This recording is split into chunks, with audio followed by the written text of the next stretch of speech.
Not the game I was expecting, and that's okay. That's all right. A lot better than I would have thought. A tale of two teams. All right.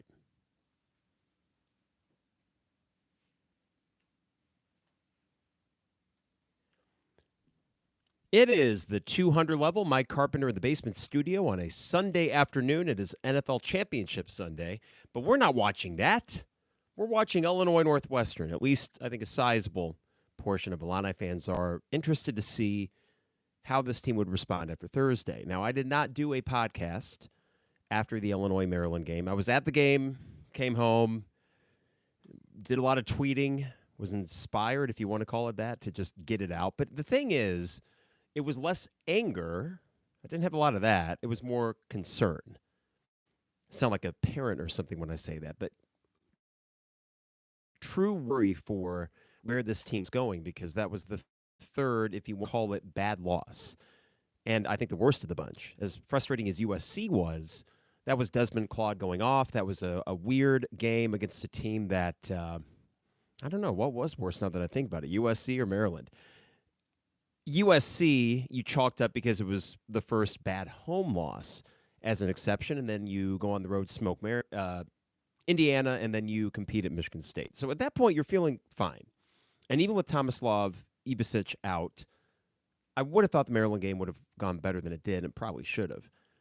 But to lose by 20 points on your home court in a game following a loss was troubling. And I think there were shades of 22, 23, not from a chemistry standpoint, because this team doesn't seem to have the likes of a Matthew Meyer toxifying, if that's such a word, the locker room. You don't think that's the case. But what it does appear is that this team, quite simply, is not that great if they aren't making shots. I know, that's very simplistic, and we're going to talk about that because the ceiling is very high based on that very simple fact. But the floor is lower than I perhaps would have thought. But today, you're seeing the ceiling. Even without Tomislav Ibicic, we're going to get underway here in the second half. Illinois with a very impressive, not just offensively, but defensively, first half performance where you saw a lot more intensity than needed Thursday. And that was clear from the jump, and then finally the charts, oh my God, the shots started falling. First time I've said chart on the 200 level.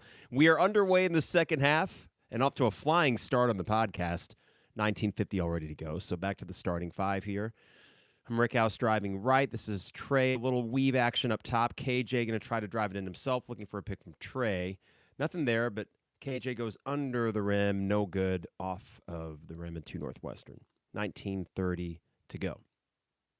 All right, so YouTube feed, for those that are in there, thank you for joining me on this Sunday afternoon. I know there are other things to be doing, namely watching football and occasionally checking on this score. Right now, Illinois leading 43-21. Here's Martinelli on Trey White, and that's up and in, so that's a 20-point lead for Illinois. Most impressive thing in the first half defensively was limiting Barnheiser and Martinelli, two guys that had gotten theirs not just against Illinois back in December, but really a lot of Big Ten teams. A nice dunk from Merez on a better feed from KJ. Good to see Merez just so comfortable out there. We saw that early this season where you thought this doesn't look like a freshman. Today, just simply by not getting in foul trouble, it's different. When he's out there on the court, he is a major difference maker. This is Jordan Leach, Andrew Leach, who decent score for Northwestern, and he's had a few buckets today. 45-25 with 18:30 to go. A feed to Merez, a little hot potato, probably could have been caught there, but all right, a couple things here from Terry. Love the energy today. Terry, that's the biggest difference, I think. And then from Anthony, DGL is the real secret weapon of this team. He's been pretty consistent for the past 9 games. He really has been. And I'll throw out another one. Not on the court now, probably after the first media timeout.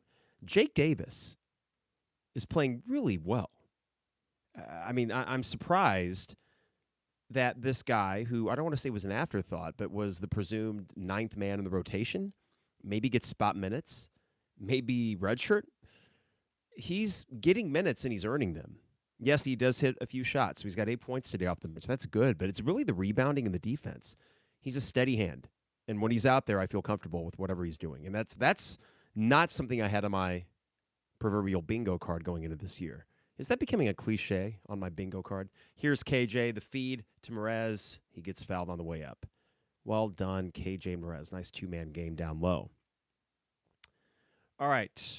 Terry says it's Jalen Leach. For some reason, I thought Andrew Leach. Who was Andrew Leach? Was that a former Northwestern football player or something? That name just seems familiar. Regardless, Mrez will go to the line here.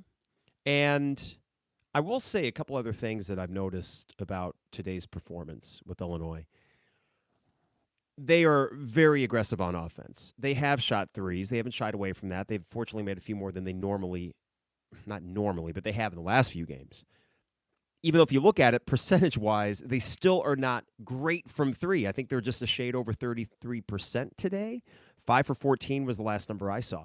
They're getting so many things at the rim, which is really what this team has consistently been good at. The problem is they haven't been finishing consistently at the rim. So what we're going to do today in the second half, Mrez makes both. I think overall you're seeing improvement in his free throw shooting. 47-25 with 18 to go. It's been a tale of two teams, and perhaps that should have been expected. I think we would have expected some losses this year. I think there was just something so jarring about the way that you lost the USC and the Maryland games, where nice board here from Kylan, trying to find KJ, who takes the three. Be there, baby. There we go. 50-25, doubling them up. But it's the jarring nature of those losses that were not the ones that I would have thought this team, with all the new pieces, would have maybe had. And the margin against USC and Maryland, those were particularly troubling too. Games where they just outplayed you from the jump. This Leach guy going off, 50-27 for Illinois. So that's the conversation today. Can we somehow bridge the gap where our bad games are not as low as they have been? Our good games don't need to be this good, quite frankly. Mrez going up trying to get the board, and Northwestern comes up with it. And that's kind of the thing. I mean, the good news is this. If this team does go on a heater when it counts the most, then yes, they can make a run in March. No reason that they can't. But, man, you just see those bad stinkers and you feel like they're looming. Trey White, 3, no good. Board is going to go to Kylan. And it gets tipped away there. Leach on the spot. So it's 50-27. I think we'll use the timeouts to really discuss the more macro things here. Northwestern on offense. This is Barnheiser. No, not Barnheiser. Somebody else. I kind of lose track. These guys, not to be overly simplistic, but they look alike. A lot of Northwestern guys. You can probably guess why. 50-29 with 16:10 to go. Here's KJ driving right. Create some space. Just dynamic. That's really good stuff as he lays it up with no resistance. And a quiet offensive, as far as scoring goes, first half for KJ. And you did all of that without him and Kylan being that productive as far as scoring was concerned. So very encouraging that your supporting cast is pretty good. Martinelli 3 is up, no good, and a board here for Trey White, who I think has looked better today for sure. Looking like Trey White, the guy who probably has a quietly impressive stat line. 15-35, here's Trey trying to drive it himself. Up, no good. Mrez almost gets the board, just a little too strong off the backboard. This is Barnheiser trying to draw the foul.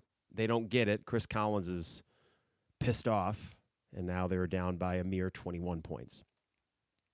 I will say, from an officiating standpoint, a game like this is much more of a joy to watch.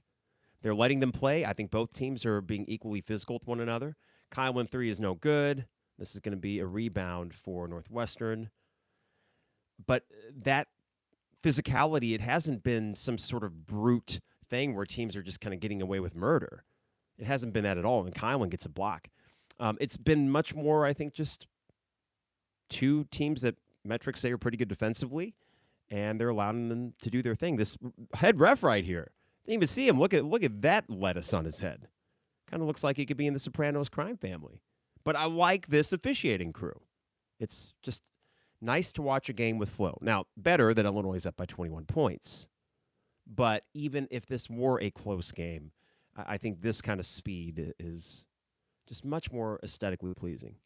All right, we got our first break here. Got to thank, of course, our sponsors, Hamilton Walkers in downtown Champaign. Steak, seafood, and spirits. Great spot to get dinner. Great spot to get a post-game or a pre-game meal before you go to or head back from the State Farm Center. And I got to pay off a bet here in the next week or two. So we're going to finally do that. I've been itching to get back to Hamilton Walkers to get, of course, their old-fashioned, which I think is the best in town. Other than mine, I'm going to stand by mine. Actually, they're very different. I think my old-fashioned, a little bit more on the sweet side. Theirs is probably your more traditional, classic old-fashioned, a little more bite to it. So it's really whatever your preference may be. I will just tell you, as far as bartenders in town, they have the best. And there's a lot of good bartenders in Champaign-Urbana, but I've never had an old-fashioned as good as the one at Hamilton Walkers, not to mention a bone-in steak, which is my go-to, and then family-style sides. So with your table, you could split steak fries. I recommend those super highly. And if you're in the comfort food kind of mode, get a family-style side of mac and cheese. In the dead of winter, that just hits the spot. Hamilton Walkers, downtown Champaign. Appreciate them being sponsors. Of course, also got to thank Dogtown Heating, Air, and Plumbing, your home's best friend. Give them a call at 217-841-4728. And while it appears as if the Arctic freeze is going away this week, we're more in the 40s, thank God, winter is anything but over. So if you're having any furnace issues, Dogtown Heating, Air, and Plumbing is your best bet. Great service experts that can come out to your place and make sure that your HVAC system is in tip-top shape. That's Dogtown Heating, Air, and Plumbing, your home's best friend. Also, got to thank Owen Builders LLC, online at owenbuildersllc.com. These guys, Luke and his staff, can do a lot of different home projects, and you can check out a gallery of their work online at owenbuildersllc.com. And while you're there, get a free quote. Also, got to thank State Farm agent Brian Hansen, online at brianismyguy.com for life, auto, home, business renters, you name it. Brian is my guy, and he could be your guy as well at brianismyguy.com. Currently seeing Kendall Gill and Phoenix Gill on the TV. Phoenix will be going to Northwestern. Phoenix is waving off a Reese's Peanut Butter Cup. He's trying to stay in shape. I like that. Well done, Phoenix. But Kendall does not age. That dude looks like he could still play some ball. And cool to see him back in town. His son, of course, will be going to Northwestern. I hope that's not one of those thorn in our side things. I very well imagine it could be, but I'm not really sure where Phoenix Gill ultimately ended up in terms of recruiting rankings and such. And a nice feed from KJ to Morez, their two-man game. That's the third basket the two of them have found. Well, one of them turned into 2 free throws. So third find this half already between those two. Morez with 11 on the game. Great game for him. All right, a little two-man action here from Leach and Martinelli up top. Leach, no good on the long two-pointer. Will Riley with the rebound. I like Will's aggression on offense. Still not scoring quite at the clip that maybe you were hoping for a 5-star at this point in the year. But I just like the confidence seems to be coming back to him, slowly but surely. All right, this is going to be Barnheiser on KJ. KJ kicks it over to Will Riley. That's got to be made. Will, that's wide open, baby. Come on. All right, KJ gets the board, though. Rickhouse back to KJ up top. 15 on the shot clock with 13:45. Illinois with 11 offensive rebounds. 7 for Northwestern. That's a lot. Rickhouse wants the 3. That's not the best shot, but Will Riley gets a board as well. Off balance from Ben. Here's Will taking it in. Nice move. Well done. Layup there for Will. Saw a guy coming, didn't freak out. Good body control. Illinois with only 6 second chance points. Seems low, considering all those offensive rebounds. Martinelli 3 is up and good. I feel like you got to contest that a little bit better. 56-37. So this half basically even Stevens so far. Maybe a slight edge to Northwestern as far as scoring is concerned. Will Riley 3. That looked great. Didn't get it. Morez Johnson gets fouled going up, though. Man. And KJ kind of gives Will the little head pat there. We still aren't shooting great. But you're getting to the rim. And it's one or the other. You're getting a layup or dunk, or you're shooting a 3. I love that. I mean, metrics would say take the high percentage shots. High percentage shots by the rim. And if you aren't taking those, take the 3, because even if you were not hitting them at a great clip, in Illinois now probably under 30% again from 3. They are, according to KenPom, 264th in the nation in three-point field goal percentage. Now, they shoot a lot, and they get a lot of offensive rebounds.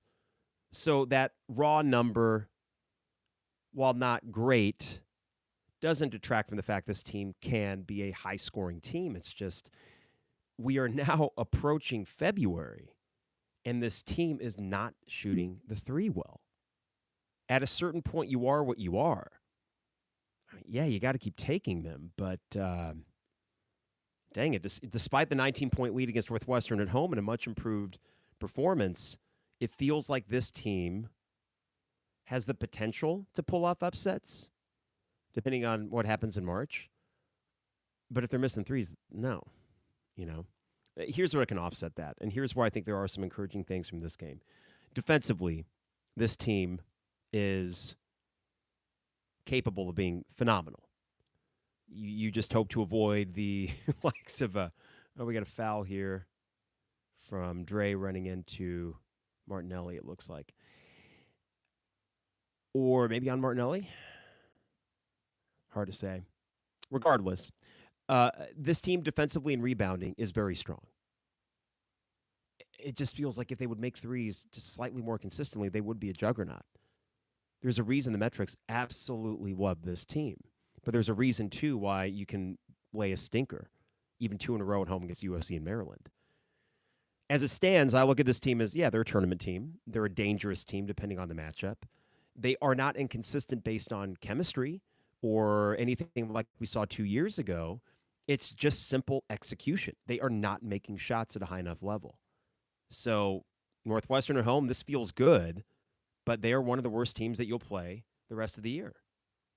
Now, the defense there, as we just saw, Jake Davis and Will Riley and Colin Boswell hustling for that loose ball. Jake Davis everywhere today. That kind of stuff will play. Kylan almost loses it, but does not. Here's from Rick House up top over to Will. Got a bit of a logjam. We got 4 Illini guys beyond 25 feet from the basket. Here's Jake Davis, wants the 3. Quick release. No good. Will Riley will get called for the foul, but damn. He was trying to tip it out to Jake Davis. Very heads-up play. Got a little bit of the Northwestern guys that gets the foul. All right, in the old chat thread from Terry, needed to avoid being swept by Northwestern for the first time since the 1966 season. Terry, I will admit that worried me as I saw that this morning. You don't want to make history, and I don't want to make history against this Northwestern team in that way. From Seth, the game's important when Brad's actually standing up the whole game. He has been. Not a lot of sitting. Another take here from Leach. Kid's going off.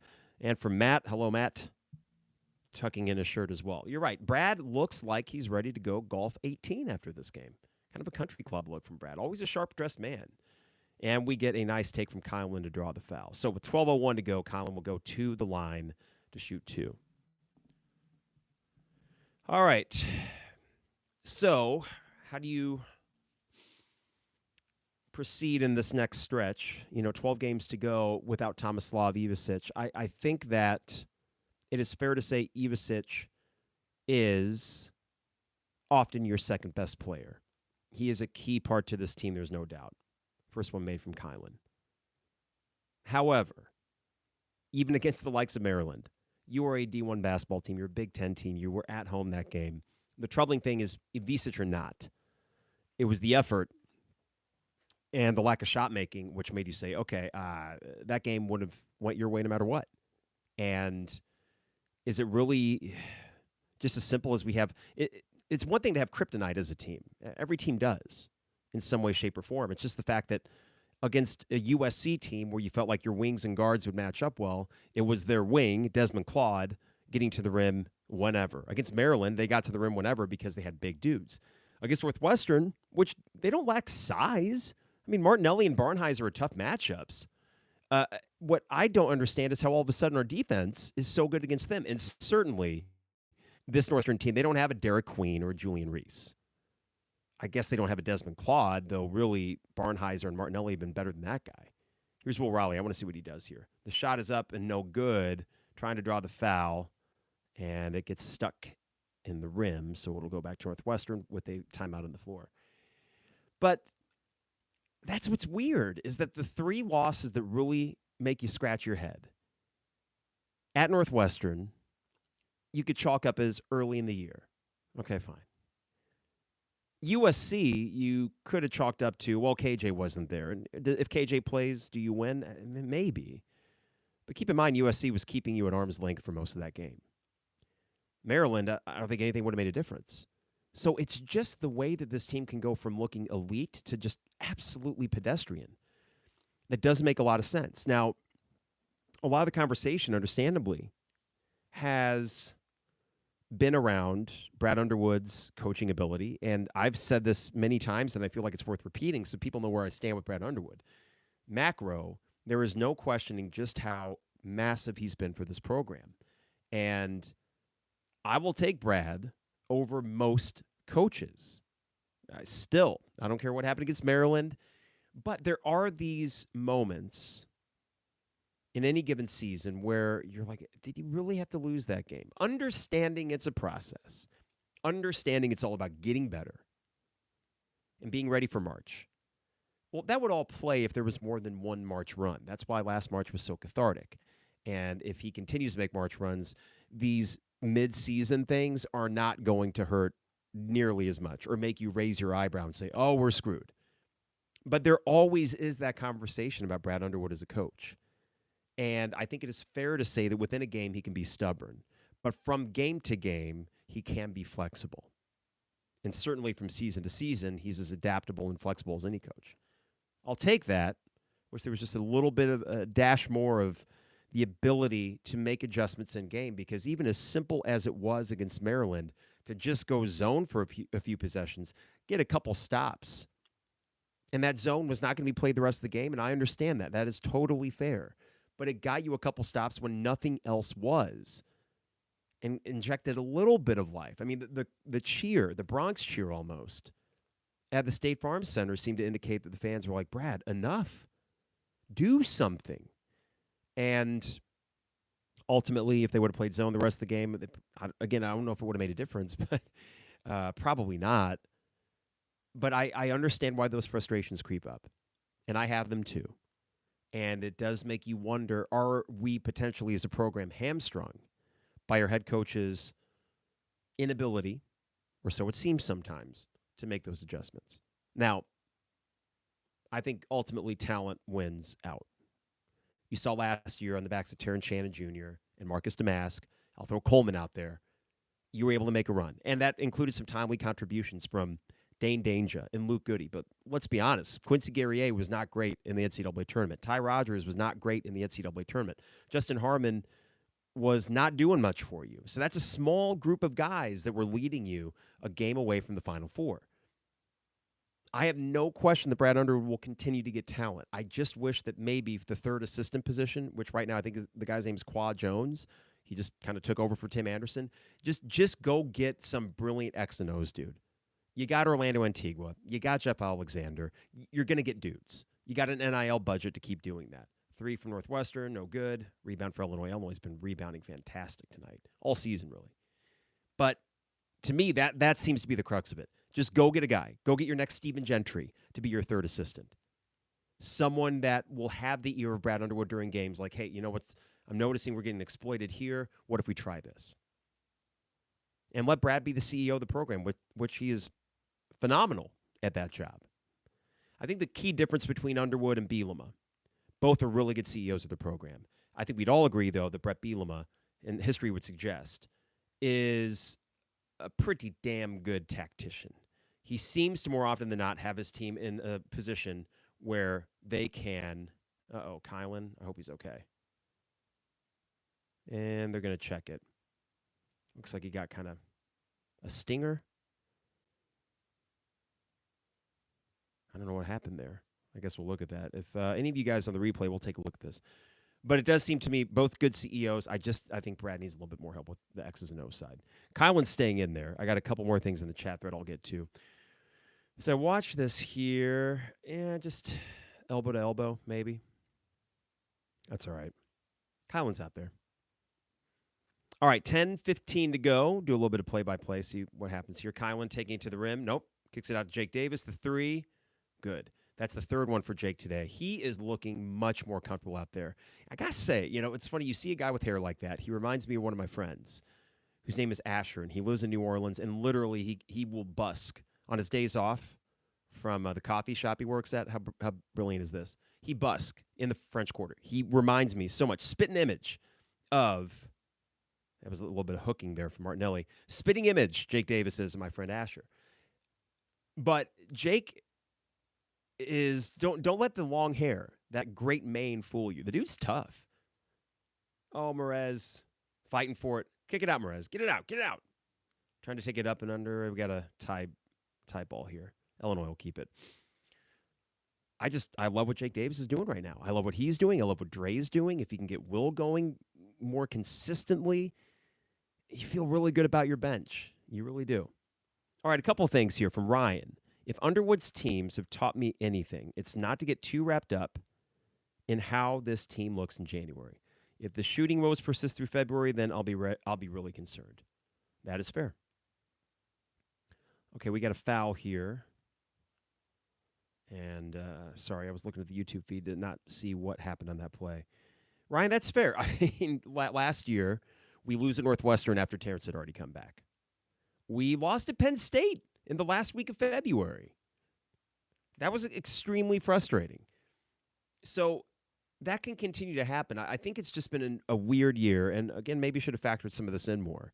A weird year in that you haven't quite had that huge run yet where you feel like, oh, well, that consistency is starting to emerge. That has not quite happened. And if it does in February, then this will be a distant memory. We'll laugh. I would love to think we'll laugh about the Maryland game. Remember that low point? Well, listen, great seasons, good teams, they have low points. And you just hope that at the end of it, you look back at that as some sort of turning point. And maybe Maryland can be that. I'm not sure. All right, back to an 18-point lead. Jake Davis, 3. That was a good-looking shot, but another board for Merez. Merez kicks it back out to Kylan. Kylan setting the offense up with 10 to go. Pick right for Merez. And this is going to be Will Riley. Casper's going to have to make something with 5 to go in the shot clock. 3 is up, no good, and we'll go back to Northwestern. It's an 18-point lead with 8:30 to go. Terry, I'll get to yours about the next 6 games here in a bit. And what you'd like to see Illinois do. We got a foul on the floor. So Terry says Illinois should be favored in the next 6 games at Nebraska, Ohio State, at Rutgers, at Minnesota, UCLA, Michigan State. Terry, to me, it's just as simple as looking better, getting better, and not having a big stinker. And I don't want to be overly simplistic here, but you're better than all the teams in that 6-game stretch. Right there with Michigan State, which I think at home, I think sometimes just the difference of being the home team and splitting that series against the team, which I think they will against Michigan State. But yeah, you should win the next 6. Trey White with a nice take. He's really playing well, so it's good to see a bounce back from him. Maybe it was just the illness. About 2 or 3 games in a row where he was not his signature self. The one that you saw throughout the month of December and early January. Take here from Northwestern is no good, but they are going to call a foul. Seems a little more touch than we've seen for much of the game. Nonetheless, the officiating has been pretty good, though Brad Underwood doesn't seem to like that call. All right, we got a break here. Just a quick reminder. Sponsors of the 200 level include Hamilton Walkers in downtown Champaign, Steak, Seafood, and Spirits. State Farm agent Brian Hansen online at brianismyguy.com. Also, got to thank Owen Builders LLC online at owenbuildersllc.com. And do I do Owen Builders downtown? State Farm agent Brian Hansen, brianismyguy.com, Owen Builders LLC. Yeah, downtown. Okay. Yeah, sorry, guys. For some reason, I was looking at the chat thread here, and I just completely blanked. But those are the 4. Hamilton Walkers, State Farm agent Brian Hansen, Dogtown Heating, Air, and Plumbing, and Owen Builders LLC.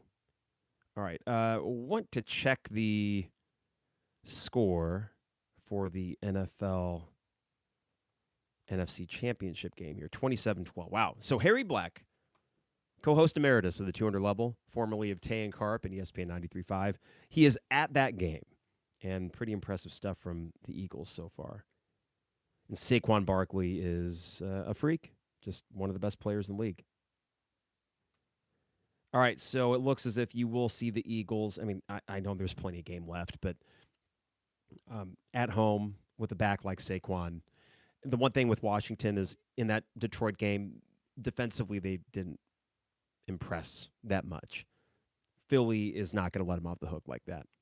And Philly's offense, when he can run like they can, they don't have to put the ball in harm's way as much. So what is it going to be?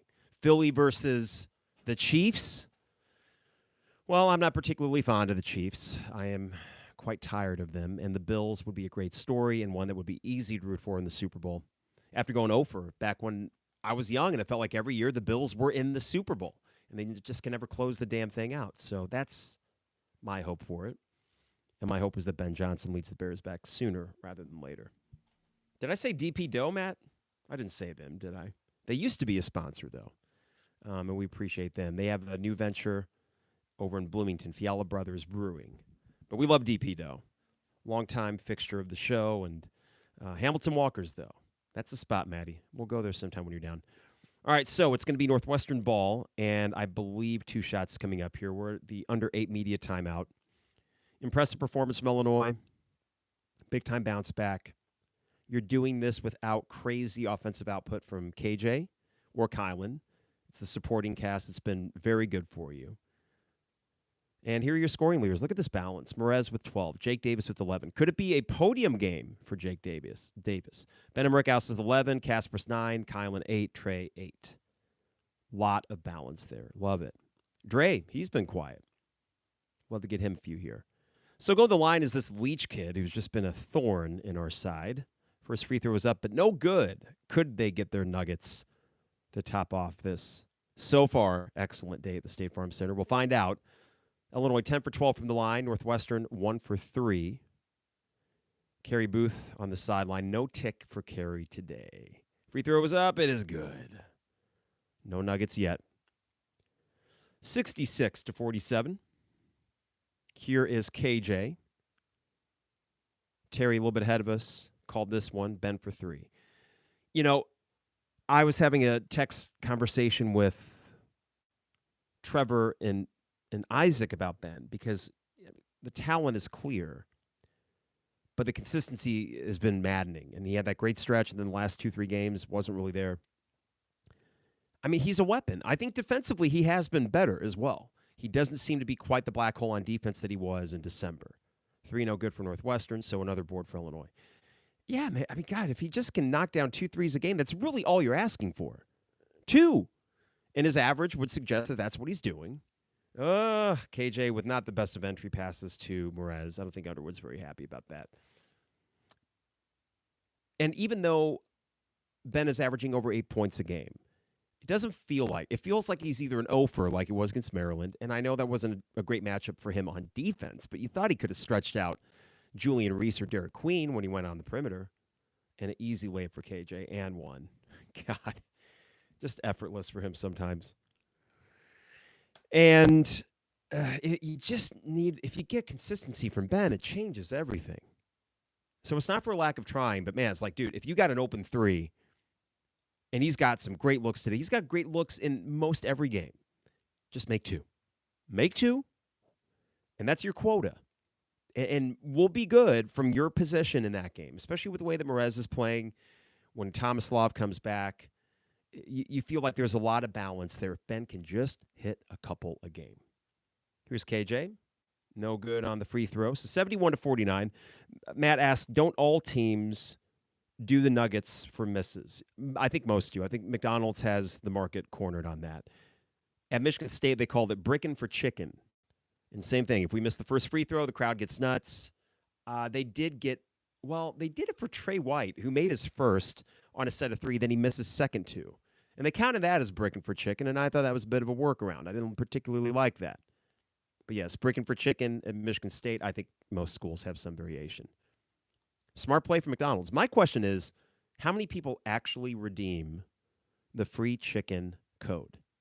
You get it in your phone. If you just do the QR code on the scoreboard, you can go after the game and pick up your chicken McNuggets. How many actually do that, I wonder? Because I think that's why it's a brilliant promotion. Even if they did, McNuggets cost them like 5 cents. They don't care. All right, 71-49, 6:25 to go. Here's Leach from Northwestern. Finds his 18-foot jump shot. I mean, how many points does this kid have? Going off. 71-51 with 6:15 to go. KJ, and he's looking for the foul, but he just tripped. Again, KJ's really good, but does anyone have access to the box score and tell me how many turnovers he has? There's one. He just fell. There was a half-court pass in the first half, which it's like, what are you doing? But then there's the brilliance. He's a more level-headed Andre Curbelo and clearly more talented. There's no doubt. But just some of these don't have to happen. He had the bad overthrow to Merez. Just stop. Take a breath. It's like, is it like the idea of like a boy genius? Like you'd have them in a classroom, and even though they're the smartest kid in class, they're also going to be kind of like occasionally annoying with their geniusness. I mean, I just am trying to wonder why some of the sloppy things have to happen at this point in the year. The game seems slow enough for him. It's not a case of him getting sped up. 18-point lead for Illinois. Northwestern's made a few shots in a row here. 71-53. And we get a foul away from the ball. This is Mullins on Northwestern, who doesn't do a whole lot. He just runs around and that's Wyndham. I'm sorry. I thought that was Mullins. I don't know what Wyndham does either. I think he just runs around as well. A few guys are Northwestern. They're good at running. Running, standing, hustling. You know, the things that don't show up in the stat sheet. KJ up top. Pick from Ben. Kicks it over to Kylan, top of the perimeter. Kylan's going to try to drive it in himself. Trying to draw the foul. He does, and up and in. So Kylan finishing strong today. Will go for an and one at the free throw line. All right, Terry says three turnovers for KJ. I remember all three of them. You could do worse. You are up 20. But, man, it'd be one thing if there was a hot potato moment earlier where it was a great pass and Merez should have caught it. Clearly, they did not count that one, right? Those aren't a problem. That's a good look. That's a play that you're relying on your teammate to help you make. It's the other one. It's the unforced ones, I think, that are a little bit frustrating for someone that's as just talented as he is. And hey, we got about 2 months left with him, so I'm trying to enjoy all of it. There's just those 2 or 3 plays each game, and more than that against Maryland, where you think, dude, what are you doing? Chill. All right, 5:15 to go, 74-53. Kylan trying to get the steal. It will stay with Northwestern. And Kylan right now with 11 points. So you have 5 guys in double digits. A lot of balance right here for this Illinois team today. An impressive defensive effort. Now, Northwestern has basically played you square in the second half. They're starting to make a few more shots. But that, to me, nice little outlet pass to Trey. But Northwestern gets back on D. Trey wants it. Oh, wow, what a feed. Finish Merez. Beautiful feed from Trey. And Merez, nice, patient. Takes it up. That's awesome. The fact we haven't stretched that lead, that's not a big deal. You get a big enough lead, and that's just basketball. The other team is going to come out. Oh, my God, Leach. Okay, this can stop. And a quick timeout from Chris Collins with 4:43 to go. Where does he find these guys? Leach. Was he even there last year? I think he's a freshman. Hell, I don't know. For Matt, Kylan had 5 turnovers against Maryland and State. I don't think KJ is nearly as bad. KJ had about 5 or 6, though, against Maryland, Matt. It was not clearly not the case in Michigan State because he only played 8 minutes. Kylan, much better tonight. Much more steady. Using that big body. I mean, there's no Northwestern guard that can physically match up with Kylan, so it's good to see him take advantage of that. I'm not going to get on Chris Collins for the timeout down 20 with, okay, listen, technically the game's not over with 4:43 to go, but whatever. Leach, give me a break. How many points does this guy have? All right, let's see here. I'm going to pull up the old box score real quick here. Illinois, Northwestern box score. Let's check it out. I don't know how accurate this one is. Okay, so as I see it, Jalen Leach with 16. Oh my God. Brooks Barnheiser with 3. Martinelli, he's gotten his here in the second half, 17 points. Ty Berry with 8. That guy's a little punk ass. My God. Remember last year after that game and oh my God. He's just quintessential Northwestern. They bother me as an institution. They bother me as an athletic program. I'm tired of losing at Walsh Ryan. I'd like to change those fortunes. But one thing we do not do against Northwestern is lose at home. I think John Gross did once. Oh, boy, did Bruce Weber ever lose to them at home? I don't know if even the lean years of Bruce Weber, if he did. But we do not lose to them at home. So we got that going for us. A senior transfer from Fairfield. Fairfield, of course. Why not? I mean, hey, Benham Rickhouse is from NAIA and then Evansville, where Fairfield's at. And I'm assuming you're not referring to the hotel, Terry. There's clearly a school named Fairfield. So good for him. Playing the Big Ten. Not a bad player. Just Chris Collins has made them annoyingly okay. And 3 tournaments at Northwestern is nothing to sneeze at. You know what's funny, though? I don't actually have beef with Chris Collins. You would think that he exudes everything that bothers you about Northwestern, and parts of him do. The fact is, though, it's a good niche for him. And he never really talks, he's never said a bad word about Illinois. He does the coachy thing where every opponent he heaps praise upon. So I don't really have too big of an issue with Chris Collins. Who was before him? Bill Carmody. I liked him. So I've never really had an issue with the Northwestern basketball coach. And football coaches, on the other hand. Ugh, God. Blustering. All right, here we go. 4:33 to go. Illinois with the ball. We'll see if that counted as the under 4 immediate timeout. Illinois will play with their starters here to try to just put a bow on this thing with 4:20 to go. KJ kicks it over to Benham Rickhouse. We got 5 on the shot clock, and Rickhouse trying to make something happen here, backing down Martinelli. The shot is up, no good, and it hits off KJ. We need to stop the Benham Rickhouse booty ball. It's 0 for 4 today. Stop. It is too long developing. It doesn't often produce anything. It is just, it slows that offense to a snail's pace. Opens nothing up for anybody else. So, at least not today. He just went to that well a few too many times. And it is a 18-point game with 3:54 to go.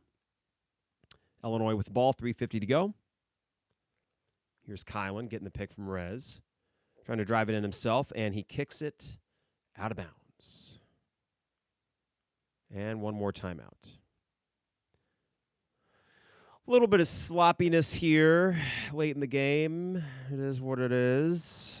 But regardless, 18-point lead.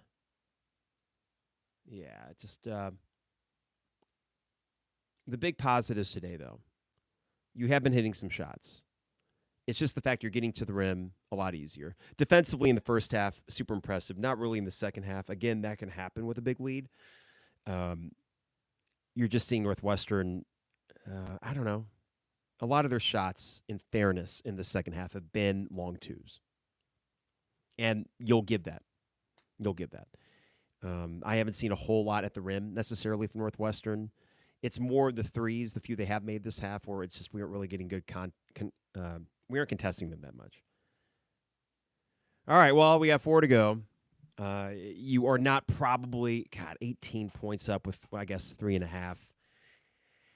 You had your starters in there. Do you really need to keep that going? I mean, you don't want this thing to get around 10, which you're still a ways from that.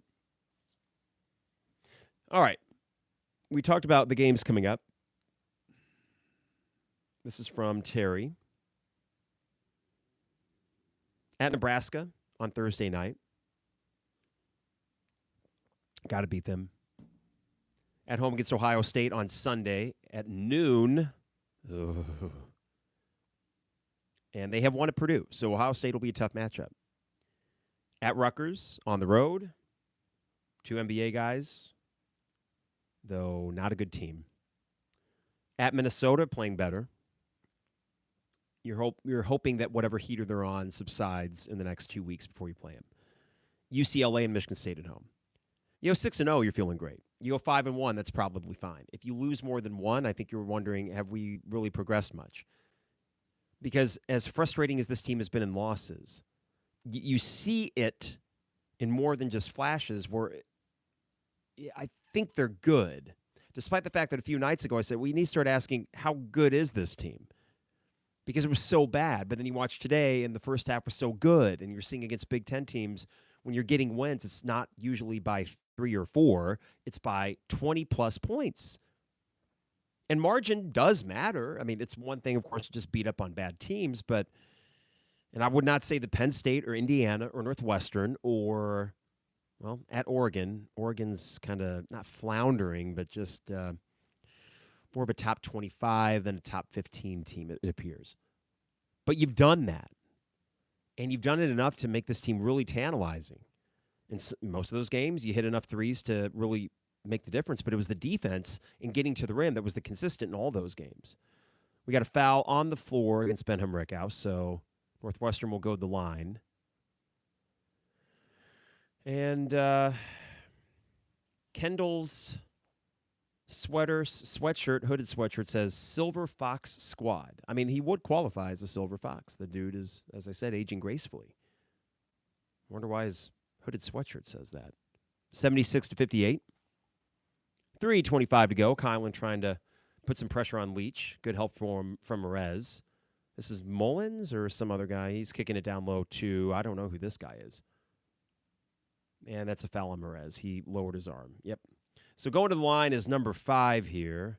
Fitzmaurice. Just making up last names now. You know, not Fitzgerald. Fitzmaurice. Sure, why not? I mean, that's fine. It's a very Northwestern thing to do. Probably from Winnetka. Probably studying astrophysics, something. At the line, he'll get 2 shots here. First one is up and good. It is a 17-point Illinois lead.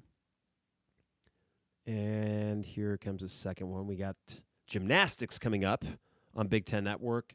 Not going to compete with NFL Championship Sunday. Probably a conscious choice from the programmers. Fitzmaurice makes both. Oh, man. Okay, it's a 16-point game. Time to get a bucket and get these starters out of here. So here's KJ. And he gets a pick right from Merez. Kicks it over to Benham Rickhouse. The 3 is open. Should have been made. Did not. KJ gets the board. KJ wants the 3, but no. Kicks it out to Dre, which is smart. Another 20 seconds can go off the clock if they play this right. And that pass is a little too strong, but it was tapped out by Northwestern, fortunately. So 76-60 with 2:51 to go and 12 seconds left on the shot clock. Nice feed to Kylan, up and in. Just too big, too strong. Leach didn't see guys like that at Fairfield last year. Great game for Kylan, I feel like. Just really clean, using that body. They do not have a guard that can body him up. They don't.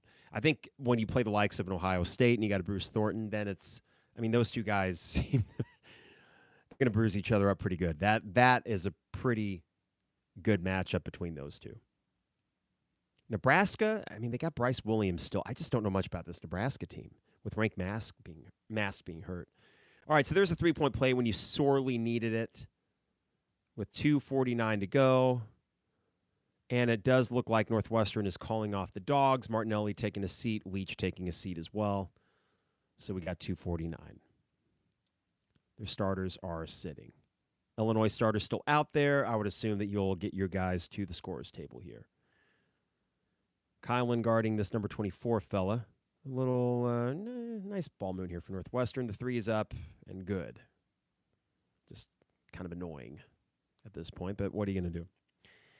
All right, here comes KJ with 2:25 to go.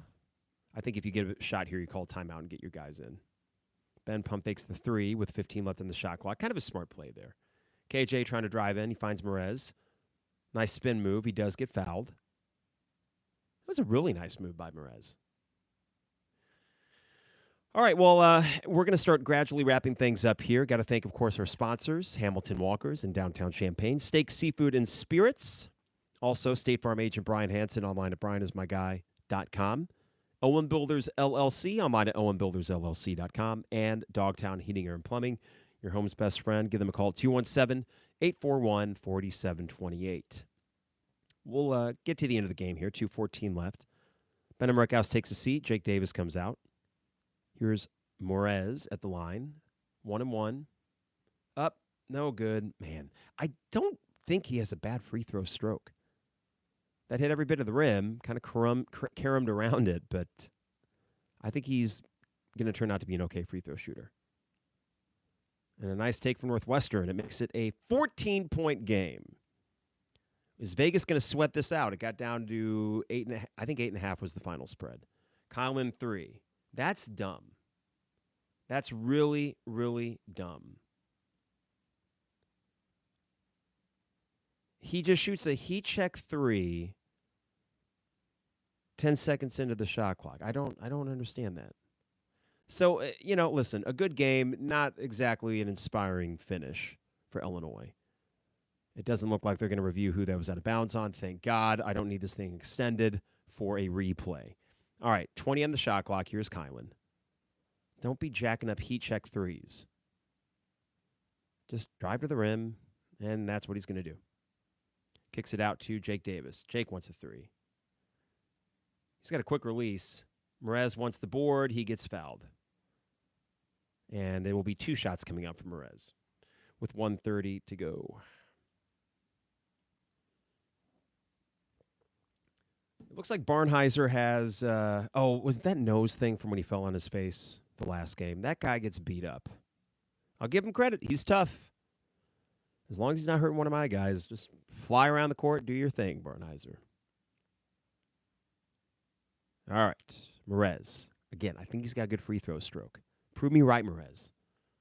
Make these 2. He's got a lot of free throw attempts tonight, too. First one is up. Nice. See, again, that's a good-looking stroke, it feels like. Not a lot of arc on it, but it's not super flat either. All right, let's see this. See if he can make 2 in a row. Tomislav on the bench with mono. Got to assume it'll be a couple weeks. Never had mono myself. Knock on wood. And that one was short from Rez. It's maybe not his best free throw shooting percentage tonight. I just feel like you can work with that. And there's going to be a 3-point attempt from Northwestern. It's good. This is, okay, don't get too annoyed. A win is a win is a win. But, yeah, just, why is this getting cute here? Looking somewhat respectable. All right, Morez, back to Will. Will with plenty of time in the shot clock. Kicks it over to Kylan. Kylan has 10 seconds. He wants the 3. No good. Jake Davis with the board. Well, at least he knocks it loose. Nope. Kylan with the bad pass. And it is a 10-point game. It is an 8-point game.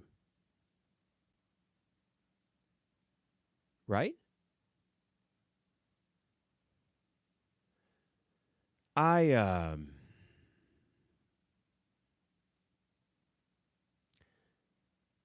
don't want to get overly frustrated. Maybe there's something good about having overall a good game, but then just doing stupid stuff. This is frustrating.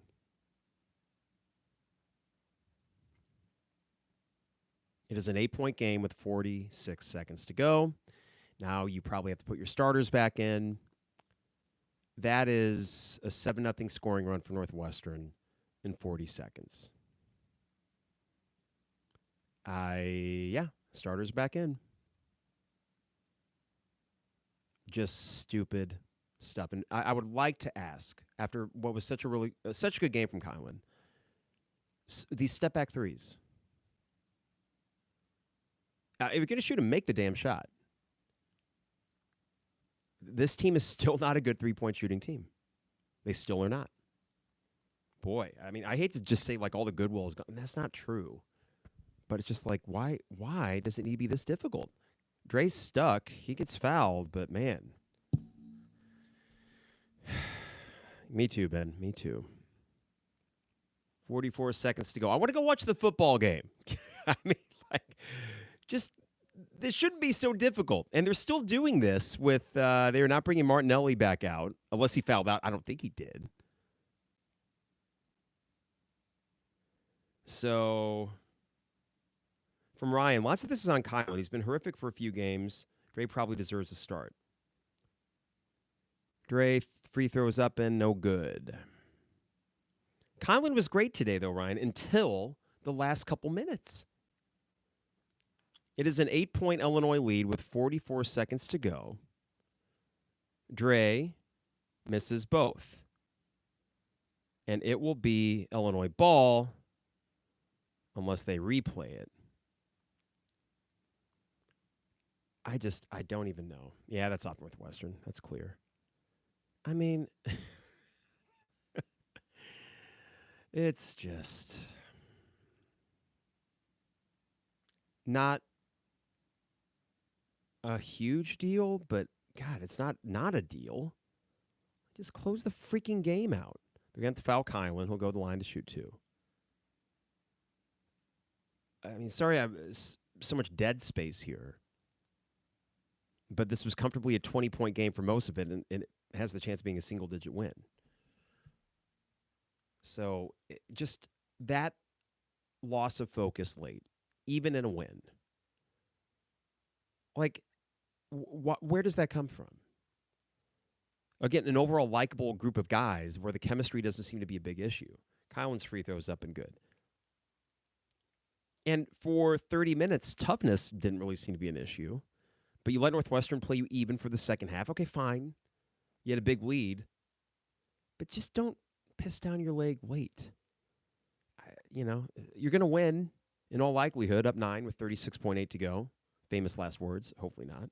Second free throw is up and good, so Kylan makes both. 4-possession game with 37 seconds to go. You get a miss here from Northwestern, who have made 7 of their last 7. And this is going to be an easy dunk for Northwestern. And KJ finds Kylan. Kylan is going to get fouled with 26 seconds to go. It's just, this should be over. I mean, the warm and fuzzies are gone because of this stupid rally you helped key on with your own dumb decisions.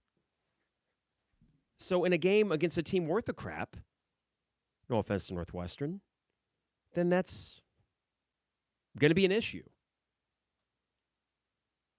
All right, Kylan at the line. First free throw up. It's good. He is a great free throw shooter. I mean, you're giving up 74 points to Northwestern, so can we really say that was a great defensive effort?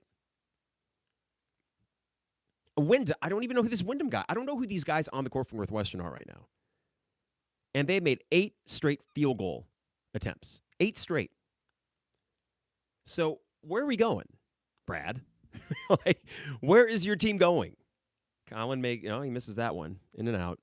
Northwestern with 22 seconds to go. And that's a high pass. It will go back to Illinois with 9-point lead. And Chris is calling off the dogs. And Illinois will win by 9.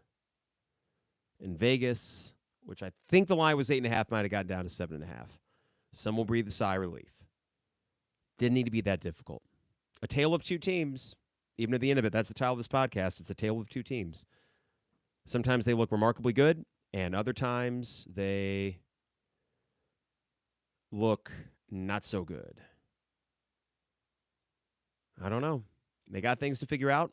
Hopefully the first 20 minutes of that game are something they can carry over when they go on the road in Nebraska. It'll be interesting to see what Brad's post-game comments are. But it is time to go watch some football. That's enough Illini basketball for this week. But we will be back Thursday for the second half against Nebraska.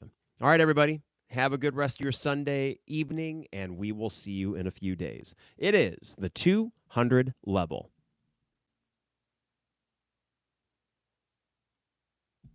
All right, YouTube. Take care, everybody.